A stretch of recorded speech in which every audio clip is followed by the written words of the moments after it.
ഇനി കോട്ടയത്തേക്ക് പോയാൽ അവിടെ ജോസി ബാബു വിവരങ്ങൾ നൽകാനായി തയ്യാറാണ്. Josy, good morning.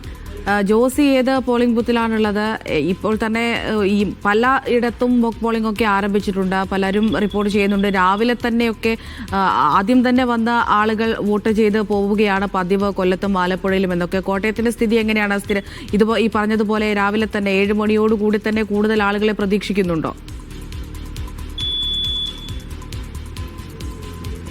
Good morning Amrita. തെരഞ്ഞെടുപ്പ് ആവേശത്തിന് ശേഷം ഇന്ന് ജനവിധി നടക്കുകയാണ്. ഇന്ന് ഞാനിപ്പോൾ നിൽക്കുന്നത് കോട്ടയം നഗരസഭാ പരിധിയിലുള്ള 21 number ward government model higher secondary സ്കൂളിലെ പോളിംഗ് സ്റ്റേഷനിലാണ്. ഇവിടെ 2 മുറികളിലായി പോളിംഗ് നടക്കുന്നുണ്ട്. ഇപ്പോൾ മോക്ക് പോളിംഗ് പൂർത്തിയായിട്ടുണ്ട്. 3 സ്ഥാനാർത്ഥികൾ മാത്രമാണ് ഇവിടെ ഉള്ളത്, മുന്നണി സ്ഥാനാർത്ഥികൾ.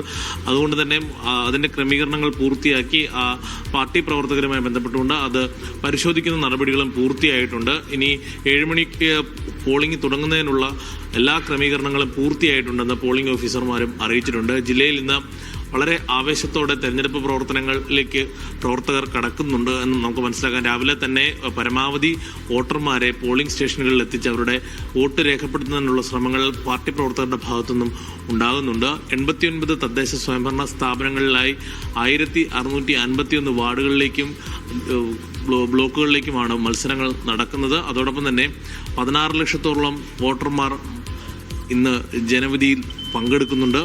ഏകദേശം 1925ഓളം ബൂത്തുകളും സജ്ജമാണ്. ഇതിപ്പോൾ ഒരു ഹരിത ബൂത്താണ്. അത്തരത്തിലുള്ള ക്രമീകരണങ്ങളും ഇവിടെയുണ്ട്. തിരുവഞ്ചൂർ രാധാകൃഷ്ണൻ 9:30 ഈ ബൂത്തിലാണ് വോട്ട് ചെയ്യുന്നത്. അതോടൊപ്പം തന്നെ ഇന്ന് രാവിലെ പ്രധാനപ്പെട്ട ജില്ലയിലെ പ്രമുഖരൊക്കെയും വോട്ട് ചെയ്യുന്നുണ്ട്. മന്ത്രി വി എൻ വാസവൻ പാമ്പാടി സ്കൂളിൽ വോട്ട് ചെയ്യും. അതോടൊപ്പം തന്നെ ജി സുകുമാരൻ നായർ, NSSന്റെ general secretary G Sukumaran Nair 7:30 Vazhappally സ്കൂളിലും വോട്ട് രേഖപ്പെടുത്തും. അതോടൊപ്പം തന്നെ ചാണ്ടി ഉമ്മൻ, ജോസ് കെ മാണി അടക്കമുള്ള പ്രമുഖരും ബിഷപ്പ് തറയിലടക്കമുള്ള പ്രമുഖരും ഇന്ന് രാവിലെ തന്നെ വോട്ട് രേഖപ്പെടുത്തും. എന്തായാലും ഞാനിപ്പോൾ നിൽക്കുന്ന പോളിംഗ് സ്റ്റേഷനിൽ പോളിംഗ് സാമഗ്രികളുടെ എല്ലാം പരിശോധനകൾ പൂർത്തിയാക്കി, മോക്ക് പോളിംഗ് പൂർത്തിയാക്കി, പോളിംഗിലേക്ക് പ്രവർത്തനങ്ങൾ എല്ലാം പൂർത്തിയാക്കി അവർ തയ്യാറെടുപ്പ് നടത്തി നിൽക്കുകയാണ്. നഗരപരിധിയിലുള്ള ബൂത്താണ്. അതുകൊണ്ട് തന്നെ വലിയ തിരക്ക് അനുഭവപ്പെടാത്ത ബൂത്താണ് എന്നാണ് നമുക്കത് മനസ്സിലാക്കാൻ സാധിക്കുന്നത്. 3 സ്ഥാനാർത്ഥികൾ മാത്രമായതിനാൽ അതിൻ്റെ ക്രമീകരണങ്ങളും എല്ലാം ഈ വോട്ടിംഗ് മെഷീനിൽ രേഖപ്പെടുത്തിയിട്ടുണ്ട്. മറ്റ് സാങ്കേതിക പ്രശ്നങ്ങളൊന്നും ഇതുവരെയും കണ്ടെത്തിയിട്ടില്ല. ജില്ലയിലെ എല്ലാ സ്ഥലങ്ങളിലും സമാന്തരമായ രീതിയിൽ ഇത്തരം പോളിംഗ് നടക്കുന്നുണ്ട്. മലയോര മേഖലയിലടക്കമുള്ള ഗ്രാമപ്രദേശങ്ങളിൽ രാവിലെ മുതൽ വലിയ തിരക്ക് എല്ലാ വർഷവും തെരഞ്ഞെടുപ്പിൽ അനുഭവപ്പെടാറുണ്ട്. ആ നിലയ്ക്ക് പാല, ഈരാറ്റുപേട്ട, കാഞ്ഞിരപ്പള്ളി അടക്കമുള്ള പ്രദേശങ്ങളിൽ, ഗ്രാമപ്രദേശങ്ങളിൽ അത്തരത്തിലുള്ള തിരക്ക് അനുഭവപ്പെടും. ഇതൊരു നഗര കേന്ദ്രീകൃതമായ ബൂത്താണ്. അതുകൊണ്ട് ആ നിരക്കുള്ള തിരക്ക് ഇപ്പോൾ അനുഭവപ്പെടുന്നില്ല.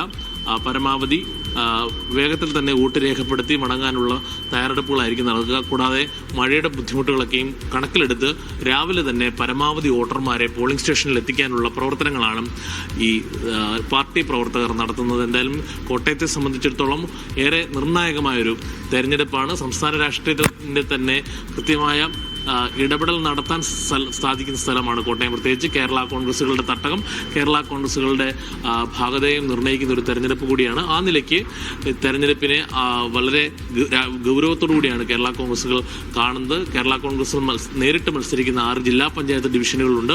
കൂടാതെ തദ്ദേശ സ്വയംഭരണ സ്ഥാപനങ്ങളിൽ അവരുടെ പ്രാന്ത്യം അരക്കിട്ട് ഉറപ്പിക്കേണ്ടതുണ്ട്. നിയമസഭാ മത്സരത്തിലേക്ക് കടക്കുമ്പോൾ കൂടുതൽ പ്രാന്ത്യം, അതോടൊപ്പം തന്നെ കൂടുതൽ ക്ലെയിമിന് അവർക്ക് മുന്നോട്ട് വരണമെങ്കിൽ കൂടുതൽ പേരെ വിജയിപ്പിക്കേണ്ടതുണ്ട്.